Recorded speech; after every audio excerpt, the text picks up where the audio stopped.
Oh, selamat pagi, selamat siang teman-teman. Kenalin aku Naila di sini akan jadi tutor MOW. Sebelumnya materinya udah kelihatan belum ya? Share screen-nya udah kelihatan belum?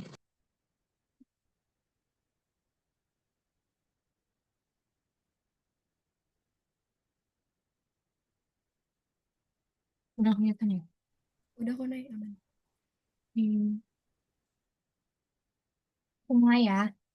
Jadi di materi pertama itu tentang Introduction to Methods of Interviewing. Nah, sebelum masuk ke materi interview, itu yang pertama ada research methods atau metode penelitian. Penelitian itu apa sih? Penelitian itu merupakan penyelidikan sistematis untuk mendeskripsikan, menjelaskan, memprediksi, dan juga mengendalikan fenomena yang diamati. Jadi, penelitian ini tujuannya untuk mengetahui fenomena apa yang akan kita cari gitu. Terus ada dua metode yang dipakai. Itu yang pertama ada metode induktif, itu untuk menganalisa peristiwa yang diamati. Ini itu pakainya nanti penelitian kualitatif. Terus untuk metode deduktif itu untuk memverifikasi peristiwa yang diamati, penggunaannya itu pakai metode kuantitatif. Oke. Terus eh, metode penelitian itu ada dua, seperti yang kita udah tahu pasti. Yang pertama itu adalah penelitian kuantitatif. Kuantitatif itu cara terstruktur untuk mengumpulkan data dan menganalisisnya untuk menarik kesimpulan dengan menggunakan metode komputasi, statistik, dan metode serupa lainnya. Jadi metode kuantitatif tuh kita tuh mencari fenomena tapi menggunakan data gitu. Terus yang kedua itu ada penelitian kualitatif. Penelitian kualitatif itu proses tentang penyelidikan yang membantu pemahaman mendalam tentang masalah atau isu-isu dalam pengaturan alamiah dengan metode penelitian non-statistik. Jadi penelitian kualitatif itu ngambil datanya nggak secara angka atau nggak secara statistik. Oke. Kita masuk ke qualitative research. Penelitian kualitatif itu dimulai dengan asumsi dan penggunaan kerangka kerja interpretatif atau teoritis yang menginformasikan studi tentang masalah penelitian yang membahas makna yang diberikan oleh individu atau kelompok terhadap masalah sosial atau masalah manusia. Jadi simpelnya, penelitian kualitatif itu metode yang fokusnya untuk memahami pengalaman, pandangan, atau makna dari sesuatu secara mendalam gitu. Penelitian ini tuh nggak pakai angka, tapi lebih ke cerita atau pengalaman dari orang yang ingin kita tanyakan gitu. Terus metode yang digunakan untuk mengumpulkan informasi dari penelitian kualitatif itu ada observasi dan wawancara. Nah, selanjutnya, kapan sih kita bisa menggunakan qualitative research? Yang pertama itu ketika ada sebuah masalah atau isu yang perlu dieksplorasi. Berbeda dengan kuantitatif, kalau kuantitatif itu kan datanya menggunakan angka dengan statistik, dengan hitungan. Jadi kita eh, nggak bisa mengeksplorasi secara mendalam. Jadi kalau misalnya kualitatif itu kan berdasarkan pengalaman atau pemahaman, jadi kita bisa mengeksplorasi suatu fenomena itu dengan lebih mendalam. Terus yang kedua, individu yang diberdayakan, lalu yang ketiga itu untuk mengembangkan teori. Selanjutnya itu ada pendekatan kualitatif untuk penelitiannya. Itu yang pertama ada penelitian naratif. Penelitian naratif ini fokusnya pada cerita hidup seseorang atau kelompok kecil untuk memahami pengalaman mereka. Jadi intinya penelitian kualitatif yang naratif ini itu tuh kita eh, mendapat mendapat informasinya itu dari cerita hidupnya dia gitu, dari pengalaman mereka. Terus yang kedua itu ada penelitian fenomenologi. Ini tuh untuk penelitian ini tuh caranya dengan menggali pengalaman atau fenomena yang dialami oleh beberapa orang untuk memahami maknanya. Jadi itu berdasarkan pengalaman atau fenomena. Terus yang ketiga itu ada teori grounded. Teori grounded ini dengan membuat teori berdasarkan data yang dikumpulkan langsung dari lapangan. Lalu yang keempat ada penelitian etnografi. Etnografi itu dengan mempelajari budaya atau kebiasaan dari suatu kelompok dengan cara ikut terlibat dalam aktivitas mereka. Terus yang terakhir itu adalah penelitian studi kasus. Ini tuh fokus mendalam pada suatu kasus atau situasi tertentu untuk memahami masalah secara detail. Selanjutnya itu ada conducting qualitative research. Itu yang pertama dengan mencari masalah penelitiannya seperti apa. Terus dengan mempersiapkan pertanyaan penelitiannya, memilih pendekatan kualitatif. Pendekatannya bisa dengan observasi atau wawancara, lalu dengan mengumpulkan data, menganalisis data, dan menyajikan laporan. Dari aku segitu, boleh dilanjutkan, Asya? Halo, suaraku ada nggak ya? Ada kebenaran. Oke, aku sekarang lanjut ngejelasin interview. Tapi sebelumnya, sorry ya guys, kalau kan nanti banyak, misalnya aku ngejelasin tuh ada yang kurang atau gimana. Jadi kita lebih kayak ke belajar bareng aja. Kalau aku ada yang salah itu boleh dikoreksi aja langsung di kolom chat atau kalian boleh open mic. Nah, jadi interview atau wawancara itu apa sih? Simpelnya, wawancara itu kayak ngobrol antara dua orang, tapi nggak cuma ngobrol biasa nih. Salah satu dari mereka punya tujuan khusus, misalnya mau cari informasi, nanya-nanya, atau cari kerja. Di situ ada yang nanya pewawancara dan ada yang jawab yang diwawancara. Nah, lanjut ke sekarang ciri-ciri wawancara itu pertama dua pihak. Nah, biasanya cuma dua orang aja yang nanya dan yang jawab. Kadang bisa lebih dari dua orang, tapi tetap cuma dua pihak aja. Kayak nggak mungkin wawancara tuh rame-rame. Kecuali di ruangan yang sama, tapi banyak orang yang juga wawancara tuh masih make sense. Terus lanjut ada tujuan dan struktur. Nah, interview ini harus punya tujuan yang jelas. Misalnya ada buat dapat info atau nyari pegawai. Terus juga kemarin baru-baru ini kita juga ini kan lagi ada perekrutmen FL, FP. Nah, itu termasuk ada tujuannya. Terus ada rangkaiannya. Itu kayak mulai dari pembuka, isi pertanyaan dan penutup. Terus yang ketiga itu interaksional, saling berinteraksi. Dua-duanya saling ngobrol, ganti-gantian, tukaran pikiran, perasaan dan informasi. Jadi nggak cuma satu orang doang yang kayak nanya atau ngomong, karena kalau satu orang doang itu namanya monolog, bukan wawancara ya guys. Terus pertanyaan, nah ini paling penting karena termasuk kayak alat bantunya. Nah, pertanyaan ini dipakai buat ngecek jawaban benar atau enggak, buat bikin orang mikir dan ngomong, atau buat nyari tahu lebih dalam, atau kayak biar kita biar tahu kayak ini tujuannya apa sih, kayak isinya apa. Oke, lanjut ke bentuk-bentuk interview. Nah, itu banyak banget, ada macam-macam. Ada yang ngasih informasi, terus ngumpulin informasi, terus ada juga kayak kelompok fokus yang kayak tanya bareng-bareng sama orang, terus wawancara seleksi kayak kerja, terus organisasi, kepanitiaan, terus juga ada tinjauan kerja kayak ngebahas tentang hasil hasil kerja ini biasanya kayak ngebahas tentang evaluasi kerja selama 1 bulan. Terus juga ada konseling ini buat ngebantuin orang, terus persuasi buat ngebujuk orang, sama yang terakhir ini yang di warna oranye-oranye ini lebih kayak ke bentuk teknologi sekarang kayak kemajuan, jadi bisa lewat online kayak wawancara telepon, terus video dua arah kayak Zoom kayak gini, terus juga bisa lewat email dan webinar. Nah, itu termasuk kayak yang baru-baru ini. Terus di two parties in the interview itu jadi yang pertama masing-masing ini pihak itu tuh punya keunikan yang masing-masing, kayak mereka punya ciri khas masing-masing. Nah, terus juga setiap wawancara itu ngaruh ke hubungan kita selanjutnya. Terus yang ketiga, situasi bisa bikin hubungan berubah jadi lebih akrab atau sebaliknya. Oke, lanjut. Sekarang ke relational dimensi. Jadi dimensi hubungan ini banyak, ada 5. Yang pertama kesamaan. Jadi kalau kita pas lagi interview dan ternyata interview ini punya kemiripan yang sama, kita bakal lebih gampang dan lebih luas juga, dan kita juga lebih kayak langsung masuk gitu loh. Terus penyertaan, keterlibatan aktif, kalau dua-duanya semangat buat ngobrol dan dengerin, hubungannya makin kuat. Ini bener sih, kayak kalau kan dua-duanya kayak misalkan yang jawab ini juga bisa ngejawab santai, terus juga bisa ngejawab enak, dan yang nanya juga jawabnya nanya santai, itu bakal bisa gampang gitu loh masuknya, dan bisa lebih nyaman juga kegiatan wawancaranya. Terus kasih sayang itu kalau dua-duanya saling suka dan saling hormat juga wawancara jadi nyaman. Terus kontrol, dua-duanya punya andil buat wawancara ini berhasil atau enggak. Pasti biasanya sih di awal tuh udah kayak apa ya, kayak semacam ke perjanjian gitu lah, pokoknya ada ketentuan-ketentuan dulu. Nah, terus yang terakhir itu kepercayaan, wawancara jadi oke kalau dua-duanya saling percaya, jujur, dan andil.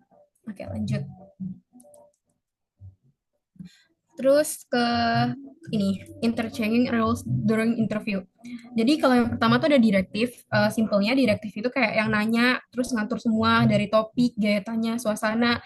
Terus pertanyaannya juga biasanya pendek dan langsung kayak to the point aja. Terus kalau pendekatan non direktif itu jawabannya dikasih kebebasan besar buat cerita, pertanyaannya terbuka dan netral. Terus kalau pendekatan kombinasi itu campuran dari keduanya, jadi bisa fleksibel tergantung situasi yang ada. Oke, sekarang ke persepsi. Kalau tentang diri sendiri tuh gimana kita mikir soal diri kita, percaya diri atau enggak, terus ngaruh ke cara kita jawab. Jadi kalau kan dari awal udah pede dan udah kayak, oh gue bisa nih gitu kan, atau kayak udah pernah punya pengalaman sebelum interview, kita bakal jadi yang lebih enak juga buat ngejawab pertanyaannya dan nggak gugup juga, karena kalau gugup itu bakal bikin suasana interview juga jadi gimana ya, kayak kurang enak juga gitu loh guys. Terus kalau tentang orang lain dapat dipengaruhi oleh usia, jenis kelamin, sama ras, kelompok, etnis, ukuran, dan daya tarik fisik. Ini juga kadang tuh kayak pihak lain tuh kadang kayak ada yang bilang, ih kalau sama orang ini nih kayak galak, bla bla bla, padahal kan enggak juga gitu loh, masing-masing beda. Karena ya persepsi orang kan pasti nggak mungkin sama, pasti beda-beda. Terus di komunikasi sama interaksi, yang pertama pengungkapan diri itu kayak cerita tentang diri kita sendiri. Terus kalau interaksi verbal itu ngobrol pakai kata-kata kayak ya udah kayak pada biasanya kayak biasanya aja. Terus kalau interaksi nonverbal itu bahasa tubuh sama ekspresi wajah. Terus kalau yang terakhir perbedaan gender dan budaya itu bisa bikin gaya dan komunikasi beda. Oke, lanjut. Nah, di feedback, sekarang di umpan balik. Nah, feedback itu kayak respon balik dari lawan bicara. Ini penting banget buat kita ngerti kayak maksudnya apa sih tadi wawancara, terus kayak perasaannya gimana, kita ngerti atau enggak, kita bisa benar bantu nyelesain masalah atau enggak. Terus kayak ada juga cara-cara ngedengerinnya kayak untuk paham, terus buat empati sama buat menilai atau untuk bantu nyelesain masalah. Terus ini tentang situasi interview. Nah, jadi situasi di sini nih sangat amat memengaruhi keadaan kita saat di interview. Yang pertama cara mulai wawancara. Jadi menurut aku ya kalau orang wawancara di awal udah ngomong kayak kita santai aja ya wawancaranya, kayak ngobrol aja. Nah, kita pasti bakal kita yang di wawancara tuh juga bakal yang kayak oh oke gitu. Kita bakal enak tenang kayak ngejawabnya juga bisa relax. Terus persepsi gimana dua orang saling melihat kayak aku lebih nyaranin kalau wawancara tuh emang nggak yang kenal karena biar lebih apa ya dapat info yang jelas akurat gitu loh nggak bias. Terus waktu juga menurut aku penting banget kalau kan udah mulai sore atau kayak udah mulai malam tuh itu kan udah waktu istirahat ya jadi pasti takutnya ngejawabnya juga kurang. Terus tempat wawancara itu juga penting banget. Kita harus cari yang kayak emang nggak bisa ke distract sama hal-hal lain. Terus suasana sekitar juga sama kayak tempat. Terus yang terakhir itu teritorialitas itu kayak siapa yang punya tempat kayak posisi duduk sama mejanya. Gitu. Itu dari sesi satu dari kita semua. Maaf ya guys kalau ada yang belum paham bisa tolong omong aja dan maaf kalau kecepatan. Ini kita mau lanjut sesi 2 aman nggak teman-teman? Tolong jawab di komen boleh.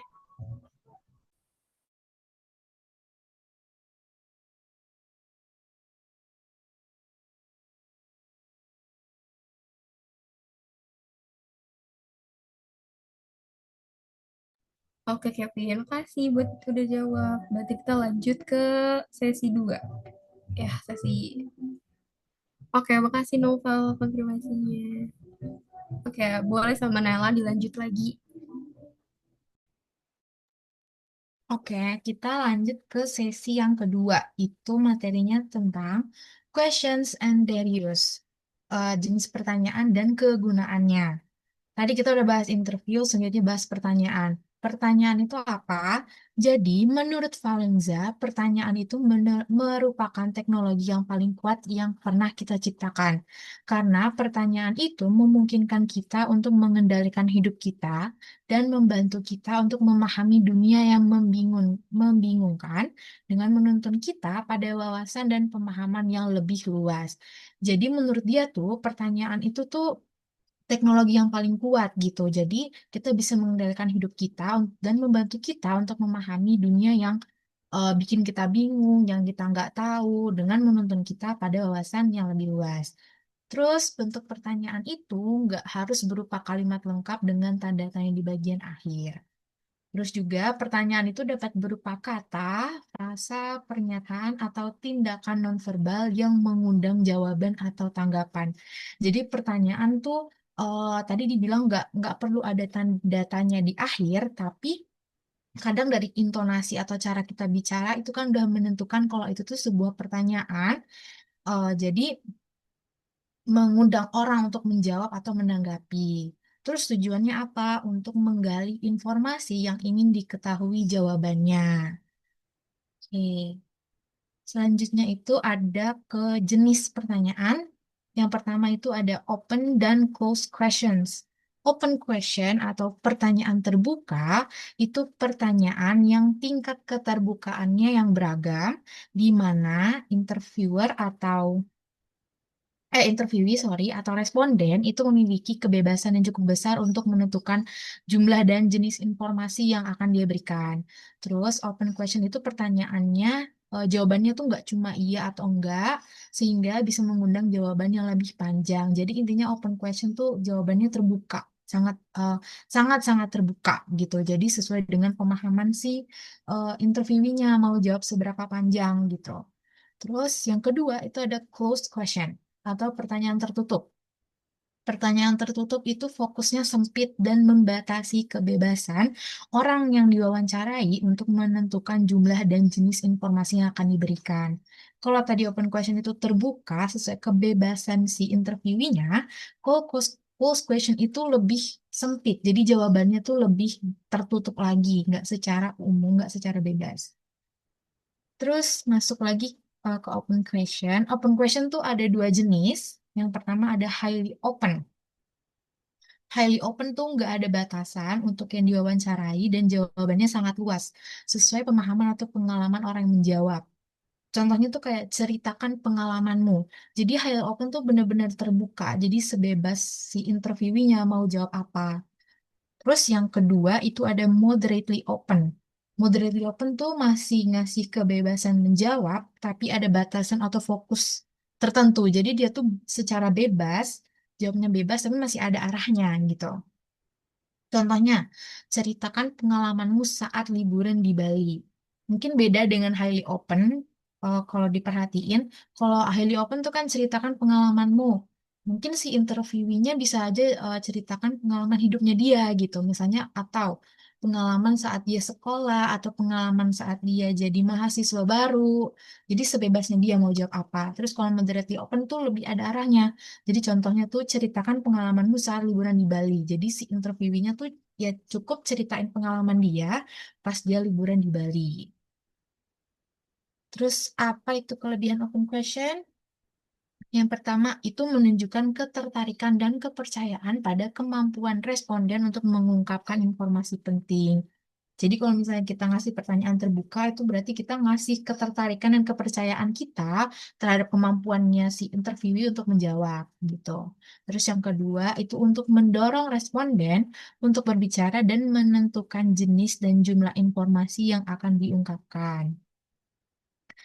Terus yang ketiga itu ada mengungkapkan apa yang menurut responden penting. Nah, karena yang namanya open question berarti ya tergantung si interviewee-nya mau jawab apa. Jadi si interviewee-nya kan bakal cerita sesuai pengalaman dia. Jadi dia bakal jawab dan cerita yang menurut dia penting, yang menurut dia itu tuh seru kayak gitu-gitu.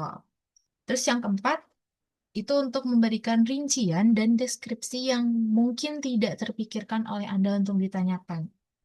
Jadi eh, awalnya tuh kita nggak kepikiran kalau kita bakal nanya kayak gitu, dan ternyata udah diceritain duluan sama si interviewee-nya. Jadi itu tuh jadi informasi tambahan juga buat kita gitu. Terus ada kekurangannya juga. Mungkin yang pertama itu kekurangannya bisa menghabiskan sebagian besar waktu untuk wawancara karena yang namanya open question kan ya sebebas respondennya gitu mau jawab sampai mana, seberapa banyak informasi yang pengen dia sampaikan. Terus yang kedua itu responden mungkin memberikan informasi yang nggak penting atau nggak relevan. Kalau misalnya kita ngasih pertanyaan yang jenisnya itu highly open, itu kan kita kan bener-bener ngasih pertanyaan yang terbuka, sebebas responden mau ceritain apa, ngejawab. apa gitu sesuai pengalamannya dia itu kan bisa aja ngasih informasi itu yang nggak relevan sama tujuan awal kita gitu. Terus selanjutnya ada jenis pertanyaan yang kedua itu kan closed question atau pertanyaan tertutup. Itu dia ada 3 jenis lagi. Yang pertama itu ada highly close. Highly close itu sangat-sangat terbatas, sering menanyakan satu informasi kepada responden. Jadi intinya tuh highly close tuh bener-bener paling jawabannya tuh cuma satu atau sampai 2 kata gitu. Contohnya gini, di mana tempat kamu lahir? Pasti responden cuma jawab satu aja tempat lahir dia. Jakarta atau misalnya di Bandung atau misalnya di Jogja. Jadi jawabannya benar-benar ya udah sekali jawab aja udah cukup gitu. Terus yang kedua ada moderately close. Itu tuh masih punya batasan jawaban, tapi bisa sedikit bervariasi atau ngasih pilihan juga. Jadi tuh intinya spesifik, tapi masih bisa jelasin sedikit gitu. Contohnya gini, pantai apa yang pernah Anda kunjungi di Bali? Jadi si interviewer atau yang wawancarain itu ngasih pertanyaan, pantai apa yang pernah Anda kunjungi? Jadi intinya tuh dia nanyain pantai, tapi si interviewee atau yang diwawancarai ini tuh masih bisa jawab bervariasi jawabannya. Misalnya beberapa jenis pantai di Bali gitu, misalnya pantai Kuta atau pantai yang lain-lain yang bisa dijawab gitu. Jadi bisa bervariasi jawabannya. Terus yang jenis ketiga itu ada bipolar question. Ini tuh pertanyaannya yang jawabannya cuma 2 kemungkinan. Pokoknya bipolar itu cuma ada dua. Duanya itu dan dua jawabannya itu juga berlawanan. Biasanya bipolar question itu kayak jawaban iya atau tidak, setuju atau tidak setuju, atau pilihan ekstrim lainnya. Pokoknya bipolar question tuh jawabannya cuma dua gitu dan dua jawaban ini pun saling berlawanan gitu. Contohnya, kamu suka coklat atau tidak? Ini kan berarti yang diwawancarai atau responden itu cuma punya jawaban satu gitu kan. Jadi dia tuh suka atau enggak gitu. Jadi itu masuknya level question yang saling berlawanan. Terus apa aja kelebihan closed question? Yang pertama, itu memungkinkan Anda untuk mengontrol panjang jawaban. Jadi, eh, pewawancara atau yang wawancarain tuh punya kontrol sendiri buat panjang jawaban yang bisa dikasih sama respondennya gitu. Karena kan kita ngasih jawaban yang tertutup gitu. Jadi kita punya batas berapa panjang jawaban yang bisa mereka kasih. Terus yang kedua itu untuk memandu responden pada informasi yang lebih spesifik. Terus yang ketiga itu memerlukan sedikit usaha dari kedua belah pihak. Jadi kalau pakai closed question tuh sama-sama untung dua-duanya. Jadi si yang pewawancaranya pun punya jawaban yang cukup, terus si yang diwawancarinya juga nggak terlalu lama ngomong gitu kan. Terus yang keempat ada memungkinkan Anda untuk mengajukan lebih banyak pertanyaan di lebih banyak area dalam waktu yang lebih singkat. Jadi pewawancara tuh bisa aja ngasih banyak pertanyaan kan jadinya karena jawaban yang responden berikan itu juga sedikit, nggak terlalu panjang gitu. Jadi waktunya juga lebih singkat. Terus yang terakhir itu ada jawabannya singkat dan mudah dicatat dan juga diolah dalam tabulasi. Karena jawabannya juga singkat, jadi gampang buat dicatat gitu. Terus apa aja kekurangan close question? Yang pertama itu berisi terlalu sedikit informasi. Lagi-lagi karena si pewawancaranya ini kan ngasih pertanyaan yang tertutup. Jadi jawabannya pun ya sedikit yang diberikan sama yang diwawancarai. Respondennya juga jawabnya sedikit gitu. Jadi informasinya nggak terlalu banyak yang bisa dikasih. Terus yang kedua, untuk mengharuskan Anda untuk mengajukan beberapa pertanyaan. Karena ya jawabannya sedikit yang diberikan, jadi kita mau nggak mau sebagai pewawancara, itu ngasih lebih banyak pertanyaan gitu. Terus yang ketiga, tidak mengungkap mengapa seseorang memiliki sikap, perasaan, atau alasan tertentu. Jadi dari jawaban yang dikasih dari pewawancara, jadi respondennya tuh nggak bisa ngungkapin sikap atau perasaannya dia karena pertanyaan yang diberikan itu sangat-sangat tertutup buat dia gitu. Terus yang keempat, pewawancara lebih banyak bicara daripada yang diwawancarai. Terus lebih sedikit informasi yang ditukarkan. Jadi kalau close question itu kan otomatis yang pewawancaranya harus lebih banyak ngomong karena dia harus ngajuin beberapa pertanyaan gitu. Terus yang terakhir, orang yang diwawancarai tidak memiliki kesempatan untuk memberikan informasi secara sukarela atau menjelaskan informasi. Jadi interview itu nggak bisa ngasih jawaban yang pengen dia kasih gitu loh jadinya karena pertanyaan yang diberikan tertutup.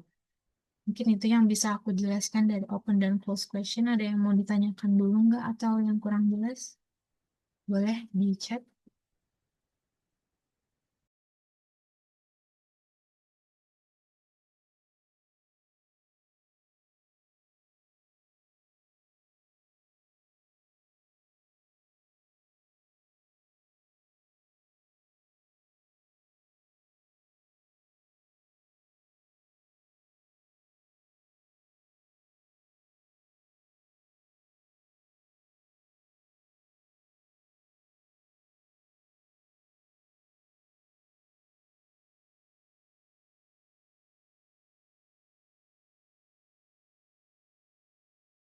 Kalau misalnya aman dan udah jelas, aku bisa lanjut ke Asya ya. Boleh Asya? Oke, sekarang kita lanjut ke primary dan probing question. Jadi simpelnya primary question ini kayak bayangin kamu tuh ngobrol tentang topik baru. Nah, primary question ini kayak pembuka obrolan. Jadi pertanyaannya tuh besar, bisa berdiri sendiri dan buka topik baru. Contohnya kayak bisa tolong ceritakan tentang pengalaman kerja kamu. Nah, itu kan bisa berdiri sendiri ya, dan langsung mulai tuh topiknya nanti bakal kayak merembet kemana-mana. Nah, selanjutnya dari pertanyaan tadi si primary itu probing question. Nah, jadi kalau tadi primary itu kayak pintu depan, nah, tapi kalau probing itu jadi kayak kamu ngajak masuk lebih dalam ke rumahnya. Jadi kayak yang tadi tuh yang si primary depan, terus probing itu ngajak buat masuk. Jadi kayak makin lama makin digali gitu. Nah, jadi probing itu pertanyaan lanjutan buat menggali jawaban lebih dalam. Nah, di probing ini banyak banget macam-macamnya. Yang pertama ada silent probing. Jadi kamu diem aja nih, tapi kamu ngasih sinyal dari nonverbal kayak ngangguk, terus kayak ngangguk, senyum manis sama mata fokus. Nah, terus lanjut ke Najim probing itu kayak oh oke, terus baik, terus oke oke, terus gimana gitu. Pokoknya kita kayak ngasih dorongan halus gitu loh buat si penjawabnya. Terus yang ketiga itu clearing house itu buat ngecek udah lengkap atau belum, atau memastikan jawaban udah clear sampai selesai. Kayak ada yang ingin ditambahkan, ini biasanya ada di akhir sesi wawancara. Terus informasional itu pertanyaan untuk pertanyaan tambahan kayak bisa tolong ceritakan lebih rinci gitu kalau kita pengen tahu lebih detail jawabannya. Terus restatement probes itu kayak kamu ulang pertanyaan dengan cara lain kalau jawabannya itu nggak sesuai atau apa ya nggak sesuai sama keinginan kita gitu loh. Terus reflektif itu kayak kamu ngevalidasi si perasaan lawan bicara atau si penjawab. Jadi kamu kecewa ya waktu itu gitu. Pokoknya kita kayak coba validasi sama ngulangin sama apa yang tadi dia omongin terus. Nah, terus yang terakhir itu mirror. Jadi kayak kamu merangkum jawaban secara singkat. Jadi kayak oke, jadi kamu awalnya takut tapi akhirnya seneng ya. Terus juga kayak oh, tadi awalnya kamu tuh takut ya, tapi sekarang akhirnya lega gitu. Pokoknya kayak agak mirip-mirip sih sebenarnya ini yang reflektif sama si mirror ini. Terus lanjut ke neutral sama leading. Nah, kalau neutral ini netral, jadi pertanyaan ini nggak maksain atau ngarahin. Jadi si interview ini bebas mau jawab apapun. Contohnya kayak gimana pengalaman Anda saat bekerja dalam tim.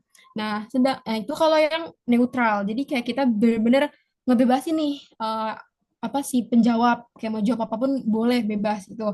Nah, terus kalau si leading ini mengarah, ini lebih kayak ke apa ya?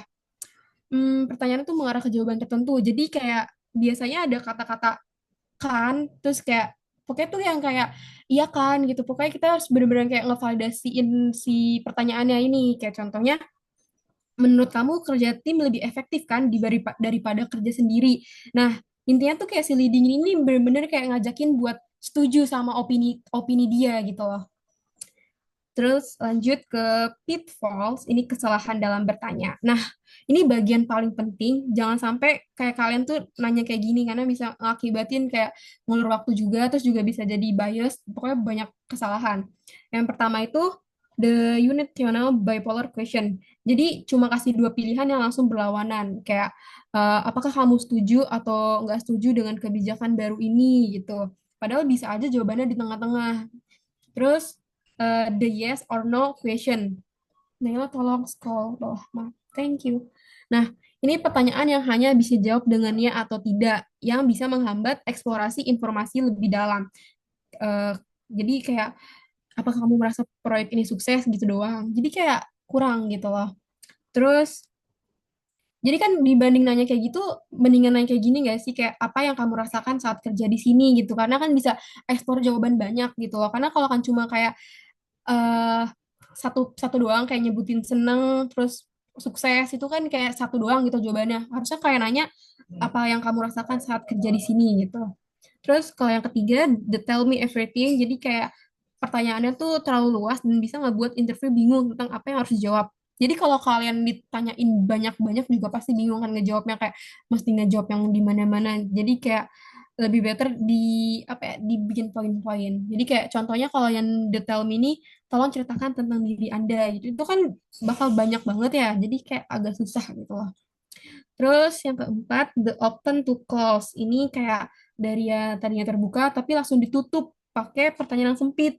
Kayak tolong ceritain dong perjalanan ke Jepang, kamu ke Gunung Fuji gak gitu loh. Jadi itu kan kayak kurang gitu loh. Jadi kayak kayak kurang nggak ekspor jawaban gitu loh. Jadi kayak si penjawabnya juga bingung ngejawabnya, kayak aduh ini ada dua pertanyaan sekaligus gitu loh.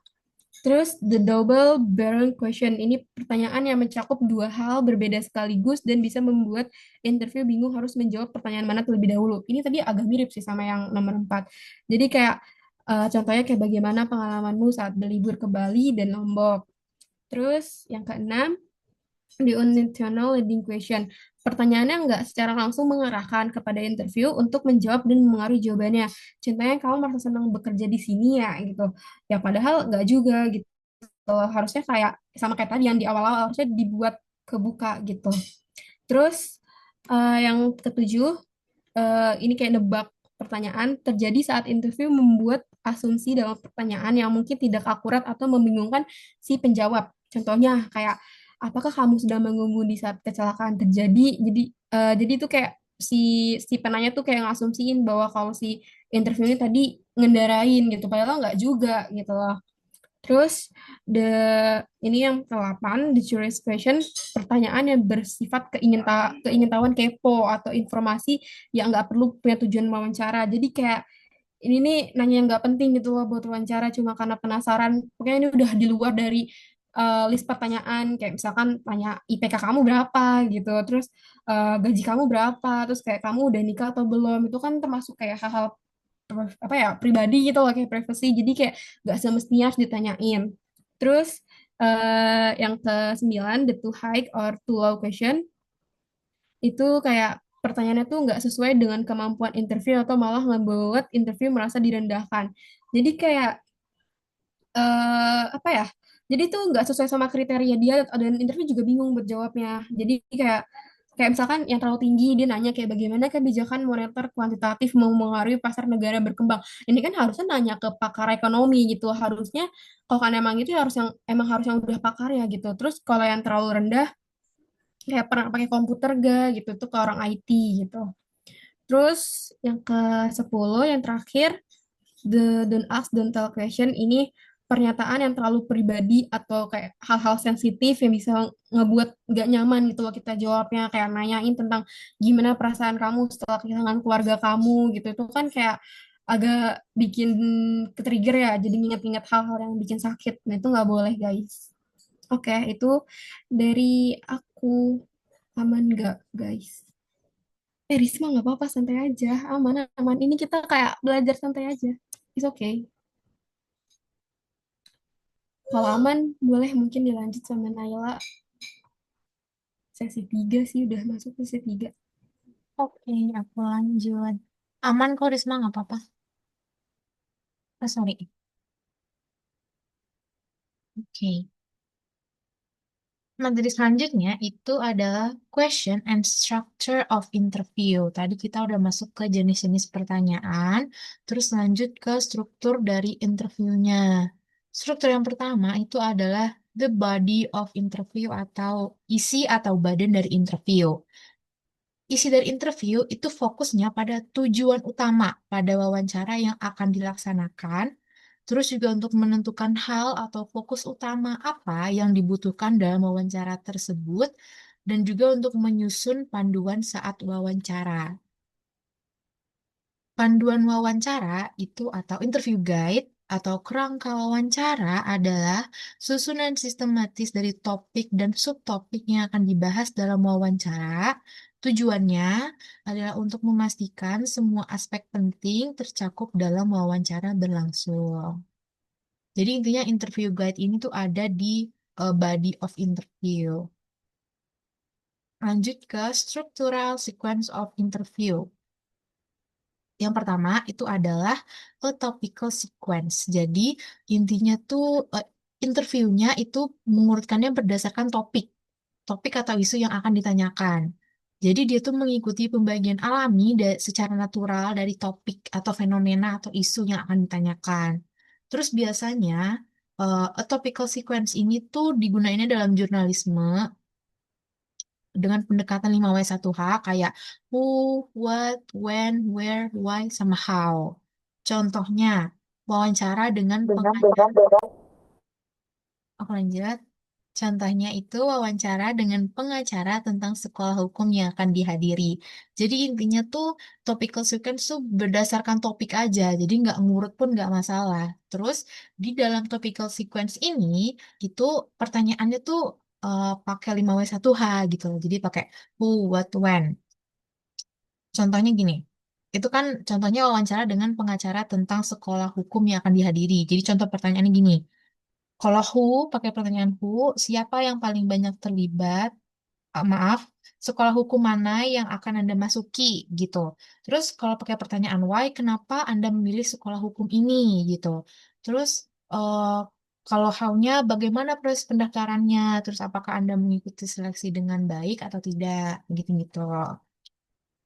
Selanjutnya, yang kedua itu a time sequence. Jadi interviewnya atau pertanyaannya itu diurutkan berdasarkan urutan waktu. Urutan waktu secara kronologis dari satu kejadian atau isu gitu. Terus time sequence ini cocoknya untuk wawancara tentang peristiwa atau pengalaman yang terjadi berdasarkan urutan gitu. Jadi berurutan. Beda sama topical sequence itu ya berdasarkan topik yang pengen dia tanyakan aja, nggak ada urutan kronologisnya gitu. Contohnya itu wawancara dengan petugas pemadam kebakaran tentang kebakaran terbaru di asrama kampus. Nah, kalau wawancara dengan petugas misalnya tentang kejadian kebakaran, berarti kan harus diceritakan dari awal kejadian kebakaran itu kenapa, apa yang menyebabkan dari apa yang disebabkan dari kebakaran itu gitu-gitu. Terus eh, siapa aja korbannya yang terkena dari kebakaran tersebut. Terus selanjutnya ada a space sequence. Sequence ini tuh diurutkan berdasarkan ruang atau tempatnya. Ini tuh mengatur pertanyaan berdasarkan pembagian spasial, kayak dari kiri ke kanan, atas ke bawah, utara ke selatan, dari satu lingkungan ke lingkungan lain. Ini tuh cocok buat wawancara yang berfokus pada lokasi atau ruang secara fisik gitu.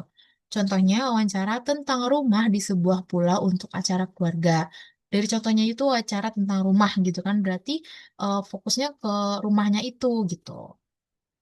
Terus selanjutnya ada a cause to effect sequence atau sebab sebab akibat. Jadi eh, interview ini tuh mengeksplorasi sebab dan akibat, namun tidak secara berurutan. Maksudnya nggak berurutan pun nggak masalah. Intinya penyebabnya apa, akibatnya apa gitu. Contohnya kayak tentang kecelakaan bus sekolah.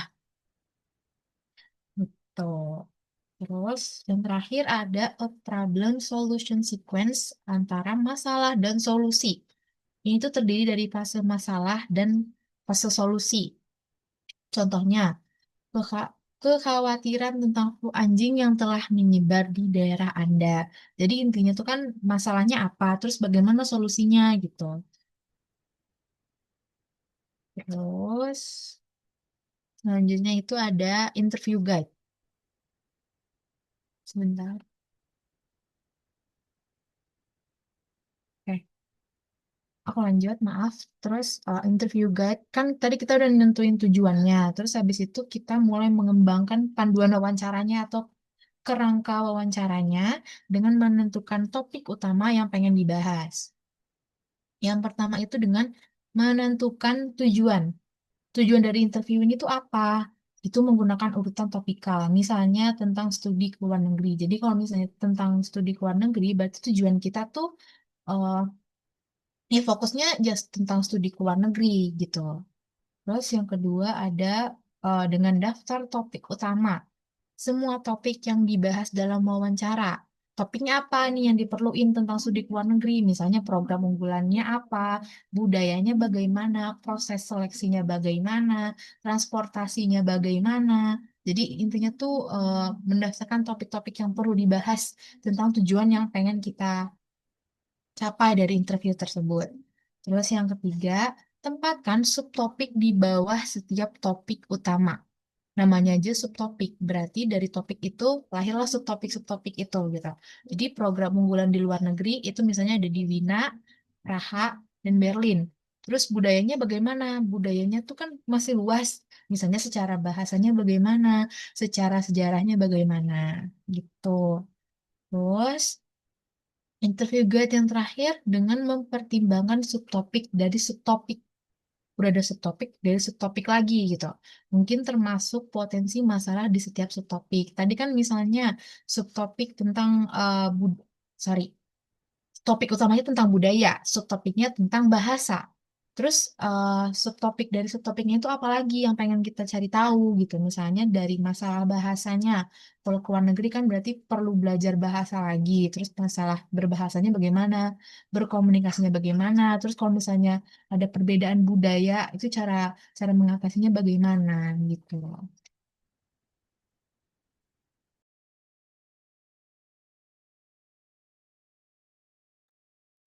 Oke, untuk sedikit catatan, kadang sulit untuk bisa tahu semua topik penting sampai wawancara mulai. Terus wawancaranya tuh sering menggunakan lebih dari satu urutan dalam wawancara karena sifat dari topik dan subtopiknya. Terus aku lanjut lagi ke schedule of interview. Jadi kan buat interview itu kita butuh schedule ya, butuh jadwal gitu. Jenisnya ada lagi. Yang pertama itu adalah tidak terjadwal atau non-schedule. Jadi non-schedule itu dilakukan berdasarkan panduan wawancara yang memberikan kebebasan maksimal untuk mengeksplorasi dan menyesuaikan dengan pewawancara dan situasi selama wawancara langsung. Jadi schedule-nya tuh nggak eh, nggak terjadwal gitu loh. Jadi ya bebas aja buat mengeksplorasi dan menyesuaikan dari pewawancara dan situasi selama wawancaranya berlangsung. Jadi misalnya eh, nggak perlu dari jam berapa sampai jam berapa harus selesai kayak gitu-gitu. Jadi nggak terjadwal gitu lah. Terus wawancara ini tuh singkat, perlu waktu keterampilan tinggi, sulit dikendalikan selama interaksi yang mengalir bebas. Jadi kalau misalnya nggak terjadwal kan kita jadi susah buat mengendalikan interaksi karena yang ngalir aja gitu wawancaranya. Terus yang kedua itu adalah wawancara terjadwal sedang atau moderately scheduled interview. Ini tuh schedule yang berisi semua pertanyaan utama dengan kemungkinan pertanyaan lanjutan di bawahnya. Oke, jadi eh, pertanyaan utama kan tadi udah jelasin sama Asya, itu primary question. Dari primary question itu dilanjutin lagi ada probing-probingnya, jadi ada pertanyaan lanjutan di bawahnya gitu. Terus ini tuh memberikan kebebasan untuk mengeksplorasi dan beradaptasi, juga memberikan struktur yang lebih besar, membantu dalam pencatatan pencatatan jawaban, lebih mudah dilakukan dan diulang. Terus dengan daftar pertanyaan, lebih mudah menjaga arah pembicaraan dan kembali ke struktur ketika diinginkan. Jadi struktur ini tuh nggak nggak terlalu yang bukan terlalu bebas tidak terjadwal, tapi bukan yang terlalu kaku dan terjadwal banget, bukan. Jadi ini tuh memudahkan kita buat ngarahin arah pembicaraannya gitu. Jadi lebih jelas struktur pertanyaannya. Terus yang ketiga itu ada wawancara terjadwal dan ketat. Jadi a highly scheduled interview. Jadi interviewnya tuh list pertanyaannya tuh jawabannya ketat gitu.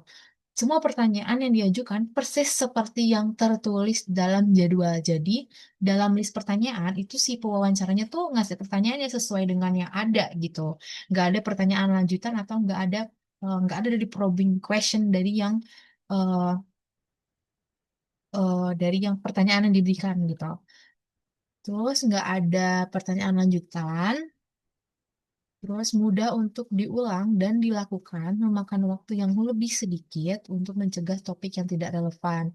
Jadi sebenarnya itu eh, ini tuh sebenarnya bagus juga. Jadi biar topiknya tuh sejalan sama tujuan yang pengen dicapai gitu. Terus ini tuh digunakan oleh peneliti dan pengambilan survei. Jadi ya pertanyaannya sesuai yang emang udah ada tertulis, nggak perlu probing-probing lagi. Terus selanjutnya itu ada wawancara standar terjadwal ketat atau a highly scheduled standardized interview yang paling terencana dan terstruktur secara menyeluruh. Semua pertanyaan dan opsi jawabannya itu diajukan dengan kata-kata identik di setiap responden yang kemudian memilih jawaban dari yang disediakan. Terus wawancara ini tuh paling mudah dilakukan buat dicatat, dihitung, dan diulang juga. Terus ini tuh nggak mengeksplorasi jawaban, nggak menjelaskan pertanyaan atau menyesuaikan dengan pewawancara yang berbeda. Jadi kalau misalnya eh, pewawancaranya pun jawabannya beda-beda, itu tuh nggak perlu dieksplorasi lagi jawabannya gitu. Udah cukup jawaban itu aja dan nggak perlu dicari probing-probingnya lagi dari jawaban yang udah dikasih sama interviewee gitu. Terus, responden tidak dapat menjelaskan, menambahkan, memperjelas, atau mempertanyakan opsi jawaban. Karena tadi ini tuh udah terstruktur dan terencana, dan pewawancara pun juga nggak ngasih atau nggak mengeksplorasi jawaban yang dikasih sama responden pun, jadi responden nggak bisa ngejelasin atau ngenambahin jawaban dia gitu. Terus catatannya itu pilih jenis jadwal yang paling sesuai dengan kebutuhan, keterampilan, jenis informasi yang diinginkan, dan juga situasinya. Jadi kalau misalnya kita mau membuat schedule dari wawancara, itu pilih yang sesuai dengan kebutuhan kita gitu. Terus, satu jenis jadwal tidak cocok untuk semua jenis dan situasi wawancara.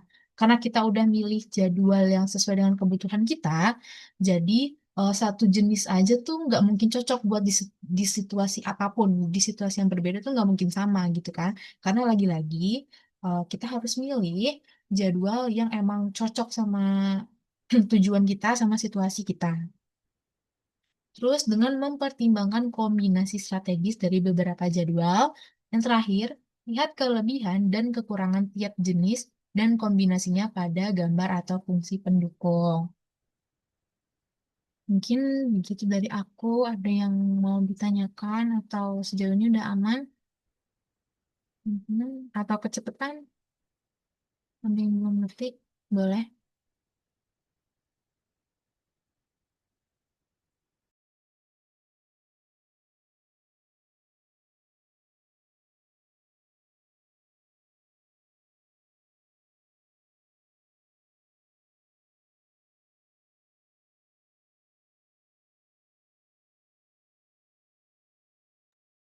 Udah aman. Kalau gitu, lanjut ke Asya. Silakan. Oke, sekarang kita lanjut ngebahas tentang urutan-urutan pertanyaan. Yang pertama itu ada tunnel atau kayak urutan terowongan. Jadi bahasa simpelnya itu kayak rangkaian manik-manik atau kayak jalan lurus panjang. Nah, jadi semua pertanyaan di sini tuh setara, bisa pertanyaan terbuka semua atau tertutup semua dan gak berubah-ubah bentuknya. Contohnya, ini aku sempat naruh foto di sini, tapi mungkin kalau di bahasa Indonesia kayak gini, contohnya tuh kayak apa pekerjaan kamu, terus apa tantangan terbesarnya, terus juga apa yang kamu sukai dari pekerjaan itu kan terbuka ya guys. Nah, terus kalau ya kapan dipakainya, biasanya ini dipakai buat survei, terus jejak pendapat, sama wawancara medis atau jurnalistik, karena jawabannya bisa gampang dicatat dan dihitung. Oke, lanjut ke yang kedua, itu ada, nah tolong scroll. Nah, terus yang kedua itu urutan corong, funnel sequence, itu dimulai dari pertanyaan besar, terbuka, terus makin lama makin kecil dan fokus ke tertutup. Contohnya bisa kayak, bisa tolong ceritakan pengalaman kamu saat kuliah, terus apa matkul favorit kamu, terus kamu suka mata kuliah itu karena apa. Jadi kayak yang tadi awal kan dari kayak pengalaman kuliah, terus tiba-tiba kayak matkul favorit apa, terus kayak kenapa kalau dia suka sama matkul itu kan lama-lama kayak makin apa ya, spesifik atau makin menutup gitu loh.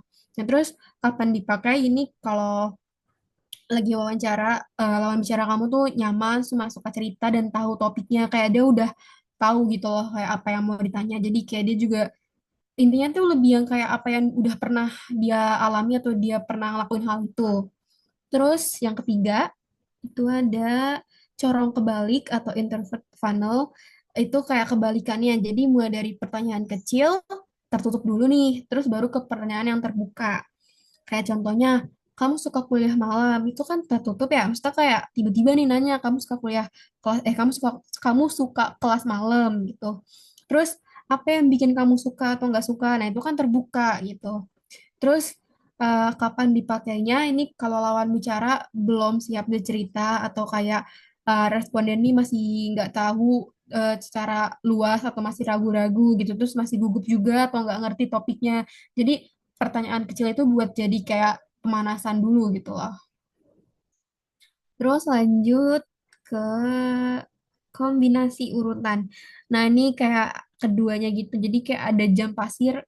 Oh, aduh, aku lupa masukin fotonya. Itu jam jam pasir tuh yang kayak ini loh guys. Aduh, aku lupa masukin. Tapi intinya dia tuh kayak yang semacam kayak game yang tau gak sih yang ada pasir, ada yang kayak ada pasirnya gitu. Nah, itu tuh namanya jam pasir. Jadi dia terbuka dulu, terus tertutup sama terbuka. Nah, terus ini biasanya buat wawancara jadi nyaman, fokus dan terbuka lagi. Terus kalau yang berlian itu dimulai dari tertutup, terus kebuka, terus ditutup lagi sama tertutup lagi.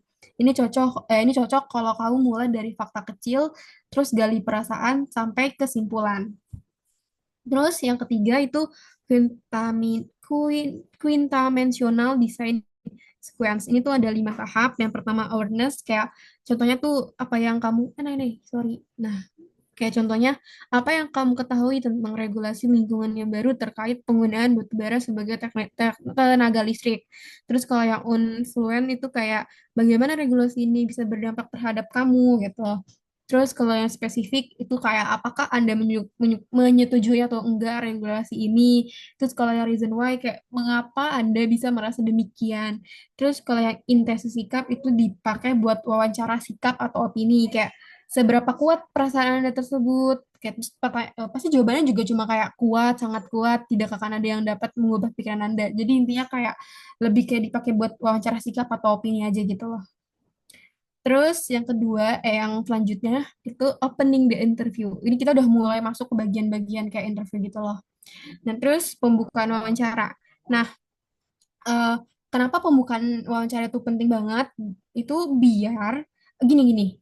Kayak tadi aku sempat singgung di awal-awal. Jadi kayak nada awal kayak orang cara ngebuka ngebuka wawancara itu mengaruhi banget buat selanjutnya gitu loh. Kalau dari awal orang ini udah tegang atau kayak udah mulai yang kayak serius, kayak ya udah tegak gitu tuh, itu orang yang jawab juga bakal ikutan tegang dan selanjutnya bakal kayak aduh, ini di awal udah kayak gini, ntar di endingnya bakal lebih deg-degan gak ya gitu. Itu kan pasti bakal muncul pikiran-pikiran yang kayak ngancurin sesi wawancara gitu. Jadi lebih baik kita tuh harus yang kayak ramah, terus kayak langsung ngomong aja, kita santai aja kayak ngobrol gitu. Terus intinya pembukaan itu tuh harus nyaman, terus jelas, bikin orang percaya dan tertarik buat ngobrol. Terus ada lagi, lanjut Mai. Ada the two step proses, ada raport sama orientasi. Nah, kalau raport ini nih kayak ngebangun dan mempertahankan hubungan tulus melalui melalui peningkatan rasa saling percaya dan niat baik. Caranya tuh tunjukin kalau kalian tuh ramah, terus kasih senyum yang tulus, terus sopan. Jadi kayak orang tuh bikin nyaman sama kamu gitu loh buat di sesi wawancara itu. Terus di, di orientasi juga jika jika si misalkan si penjawabnya nih masih belum tahu gitu kan kayak misalnya belum jelas tapi biasanya kita bakal langsung inisiatif gitu loh kayak ngasih tahu orang lain tentang wawancaranya kayak kita di awal tuh pasti bakal ngasih tahu kayak tujuan wawancaranya gimana terus berapa lama terus apa kita ini siapa terus kenapa kita juga milih kamu pokoknya kita harus ngejelasin dia biar dia tuh nggak bingung dan merasa aman jadi intinya dia tuh ngerasa kayak nyaman gitu loh pokoknya kita di awal udah harus ngasih tahu kayak kriteria-kriteria yang biar kita tuh biar si penjawab tuh nyaman dan bisa tahu kayak oke berarti bisa nih dilanjutin wawancaranya gitu karena kan nggak mungkin ya kalau kan di awal tapi langsung kayak ngasih pertanyaan tanpa ngasih tahu dulu nih apa-apanya itu bikin kita juga yang jawab bingung kayak ih kok nggak ramah gitu intinya pembukaan itu sangat amat penting jadi di diutamain banget buat step-stepnya. Terus sekarang ke teknik verbal dalam pembukaan. Yang pertama itu jelasin dulu tujuannya kayak kayak tadi kayak mengapa melakukan wawancara, terus ringkas masalah jika responden belum sadar atau hanya sama-sama tahu. Jadi kayak ngecoba ngevalidasi kayak ngeringkas lagi aja gitu kayak oh jadi kamu gini gini gini gitu. Terus jelaskan bagaimana masalah ditemukan. Terus tawarkan intensif atau imbalan yang tepat. Ini kayak reward mungkin ya.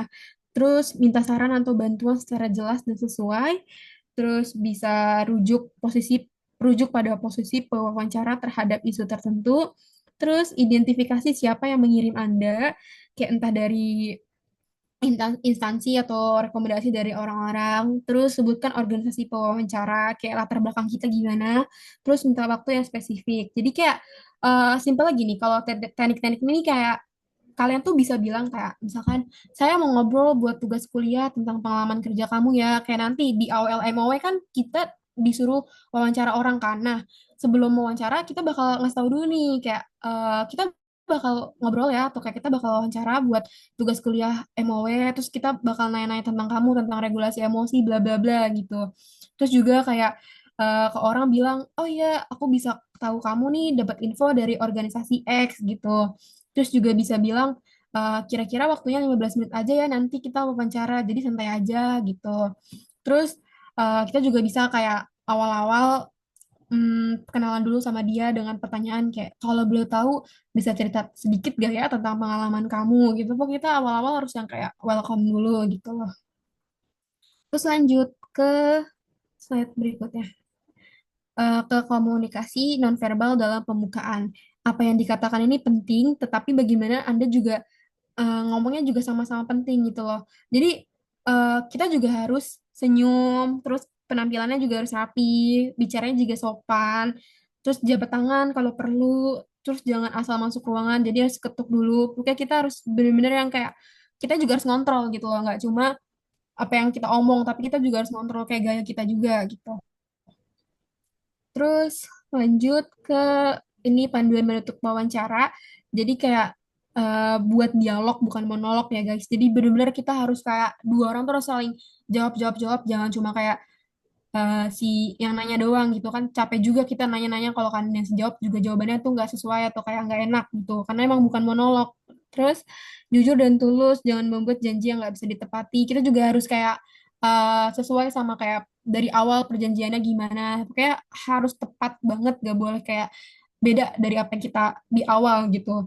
Terus ngatur waktu dengan baik agar nggak terburu-buru. Ini juga harus tepat waktu, nggak boleh ngalur-ngalur kayak kalau kan emang jam 2 jadi jam 2 pas udah harus datang, udah harus ada di dalam ruangan itu. Terus hindari hal-hal negatif sebelum benar-benar pergi. Kayak sebisa mungkin bangun suasana yang emang baik banget sih di wawancara. Jadi jangan sampai kayak tiba-tiba nih udah mau akhir kita malah kayak nyenggol dia secara nggak langsung gitu tuh kan hal-hal negatif ya. Jadi bikin kita kayak gak nyaman terus juga pas balik ke wawancara juga ngerasa kayak aduh kenapa ya gitu. Terus persiapan kemungkinan buat kontak di masa depan. Jadi kayak mungkin kita bisa ngasih kontak dia kayak oke kalau kan ada yang mau ditanyain lagi atau kayak perlu apapun bisa tolong catat ya informasi sosial media saya gitu. Terus hindari juga penutupan palsu. Jadi kayak tiba-tiba nih udah mau kelar nih, tapi kayak kita nih malah kayak bikin topik baru gitu loh. Jadi kan makin lama makin nggak ketutup ya, malah makin lanjut gitu loh wawancaranya. Terus yang terakhir, hindari kepergian yang gagal, kayak bertemu kembali nggak sengaja setelah saat berpamitan ini juga kayak nggak rekomend banget, kayak dihindari banget tolong. Terus yang terakhir, teknik menutup wawancara. Nah, ini contohnya itu ada banyak. Yang pertama, gunakan pertanyaan penutup seperti apakah semua pertanyaan Anda sudah terjawab gitu. Kayak kita make sure lagi. Terus juga kita nyatain ke bahwa tujuan telah tercapai, kayak oke, sesi wawancara udah kelar ya. Kita juga udah tahu gini gini gini gini. Pokoknya kayak kita ngasih tahu ke dia kalau kan oke, kita udah dapet nih info yang apa yang kita mau gitu loh. Terus buat pertanyaan pribadi ringan ini bisa aja boleh, tapi kayak yang menutup langsung gitu loh guys. Misalkan kayak nanti kira-kira pulangnya naik apa gitu kan. Misalkan dijawab bawa mobil sendiri nih gitu kan. Terus kita bakal jawab, oh, oke boleh, hati-hati ya. Udah kelar itu kan udah ya. Jadi kayak emang yang singkat aja gitu, singkat langsung buat keluar dia gitu, buat kelarin si wawancaranya. Terus juga beri sinyal kalau waktu juga udah hampir habis. Jadi kayak mungkin kita bisa ngeliat sebentar ke jam atau kayak apa gitu buat ngasih tahu kayak oke, sekarang udah jam hampir setengah satu nih, udah mau kelar, jadi kita mau tutup aja sesi wawancara ini gitu. Terus juga kasih alasan penutupan. Ini agak kurang sopan sih kalau kan yang ditulis di sini, saya ada kelas 10 menit lagi, jadi mungkin bisa cari yang lain, bisa kayak pakai kata-kata lain, tapi pokoknya kasih alasan penutupan tuh yang kayak make sense dan agak halus gitu loh, agak yang nggak nyakitin dia atau kayak bikin dia ngerasa kayak lah kenapa jadi gue yang kayak ngabisin waktu lu gitu, nggak boleh kayak gitu. Terus ucapin terima kasih buat waktunya karena kayak udah bersedia gitu loh buat ditanya-tanyain, terus bantuan atas informasi yang dia berikan juga. Terus atur pertemuan selanjutnya nih mungkin kalau ke konseling mungkin ya. Kalau wawancara yang kayak wawancara rekrutmen gitu-gitu kayak jarang deh yang ada atur pertemuan selanjutnya. Paling biasanya kalau kan mau ada info lagi paling dibilangnya kayak oke, nanti bakal ada info selanjutnya kayak dari pihak apa humasnya atau kayak pihak ketua rekrutmennya gitu loh. Jadi mungkin kalau yang pertemuan selanjutnya mungkin lebih kayak ke konseling kali ya. Kalau yang pernah konseling mungkin dikasih rekomendasi kayak kalau kan mau lagi, kalau kan pengen lagi nih kayak dibantu lagi tuh mungkin kita bisa atur jadwal gitu. Terus yang terakhir itu ringkas isi wawancara buat ulangi informasi penting dan kesepakatan. Ini tuh lebih kayak ngevalidasi aja sih. Jadi gitu guys. Kayak udah deh, udah kelar materinya. Iya, udah kelar. Wow. Terus kita sempat bikin ini sih kisi-kisi, dan kisi-kisinya ini aku dari busur, dari apa dosen dosen dosen aku. Tapi cuma sedikit doang sih guys. Kalau kalian punya kisi-kisi lain mungkin boleh tolong di-share juga. Tapi kalau kemarin busur cuma ngomong kayak gini, kayak soalnya nanti tuh esai, terus isian juga mungkin nggak tahu sih ada isian atau enggak, tapi intinya ya udah nggak ada pilihan ganda, jadi full kayak esai aja. Terus nanti ada percakapan katanya kita disuruh buat bikin question probingnya sama primary-nya. Terus ditanya juga nanti ada tentang sequence. Ini buat apa? Kenapa pakai jenis sequence ini? Pokoknya tuh ada beberapa pertanyaan mengenai sequence, dan kayak hampir bikin mikir semua deh soal MOW ini guys. Karena lagi tuh Kating juga bilang ada apa ya, lumayan mikir buat MOW ini. Tapi saran aku buat MOW ini lebih kayak ke banyak kalian latihan soalnya aja sih, kayak coba biasain gitu loh buat pertanyaan-pertanyaan. Terus ini aku juga ngebikin kayak contoh-contoh soalnya, kayak gambaran soalnya mungkin bisa jadi kayak gini. Ini kayak cuma berdasarkan aku ya guys, kayak aku mikir kayak bisa jadi kayak gini gitu loh. Terus kalau yang percakapan juga mungkin bisa kayak gitu, kayak nanti tanyain soal kayak buatlah soal pertanyaan utama primary question yang bisa kamu gunakan untuk memulai wawancara kayak gitu. Kayak kurang lebih kayak gitu sih mungkin ya nanti UTS. Aku juga belum nanya-nanya cutting gimana karena juga onsite gak sih mereka tahun lalu, dan pasti mereka juga udah lupa. Mungkin tanya ke Aslab kali ya. Aslab kan biasanya udah tahu nih soal-soalnya. Itu juga kalau boleh, tapi kayak enggak deh, enggak diizinin paling. Paling cuma dikasih kayak apa aja yang keluar-keluar kayak waktu dulu statistik. Udah sih gitu terus kalau kan tips-tips dari aku juga lebih lebih kayak emang banyakin latihan soal aja sih guys, kayak biasain. Karena kalau MOW, kalau esai itu kan kita gunain banget ya pakai otak sama kayak cara kita menulis. Tapi utamain banget dosennya tuh kemarin nekenin banget buat nulis formal, terus jangan singkat-singkat, terus juga eh, harus jelas gitu, jangan ngegambling, jangan kayak bikin ambigu gitu. Pokoknya harus yang kayak yaudah jangan jelas-jelas aja yang konkret gitu.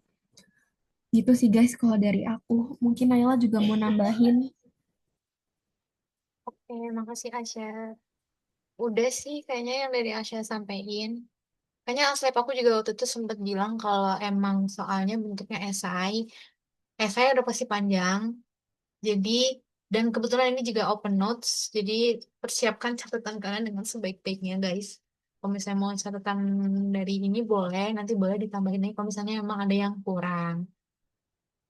Gitu. Terus, dari kalian ada yang mau ditanyain misalnya yang belum ngerti tentang materi apa, boleh di chat atau open mic juga boleh. Dari aku, itu aja.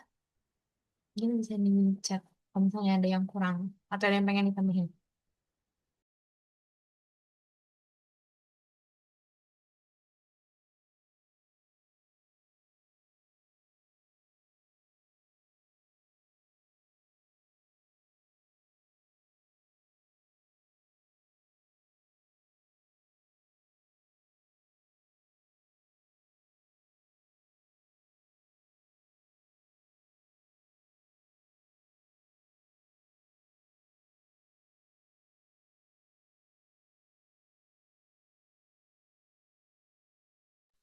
Kalau nggak ada mungkin bisa kita kelarin juga nggak apa-apa. Nanti catatannya bakal dikirim kok di grup responsi. Jadi kalian bisa akses ini. Kalian juga boleh banget di print kalau sekiranya catatan ini bisa ngebantu kalian. Kita bakal kasih kok aman aja. Ini kalau nggak ada boleh jawab di komentar di chat biar kita juga ngomong ke PIC-nya buat kelarin sesi ini dan ngelakuin sesi dokumentasi.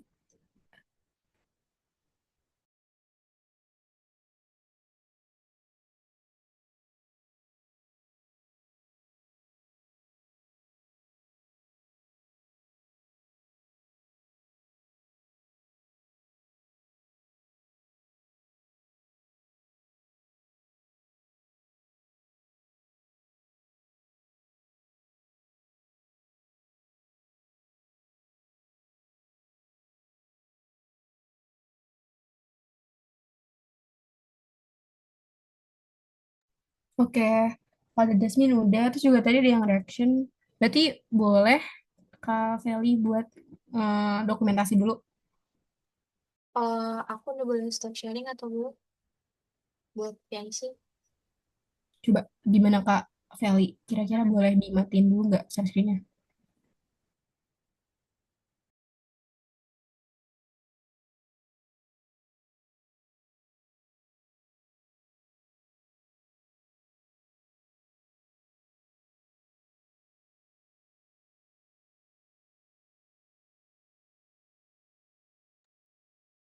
Aku izin dokumentasi ya guys. Yang mau buka kamera silahkan. Yang nggak apa-apa juga nggak, yang nggak bisa juga nggak apa-apa.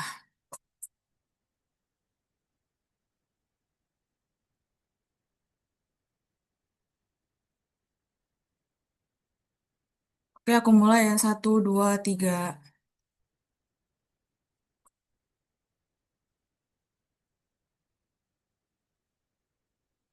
Eh, jadi terima kasih Kak Alisha dan Kak Desi untuk tutorialnya hari ini. Sesi hari ini udah selesai. Kalau udah nggak ada tambahan dari tutorial, kalian boleh leave ya guys. Makasih udah join.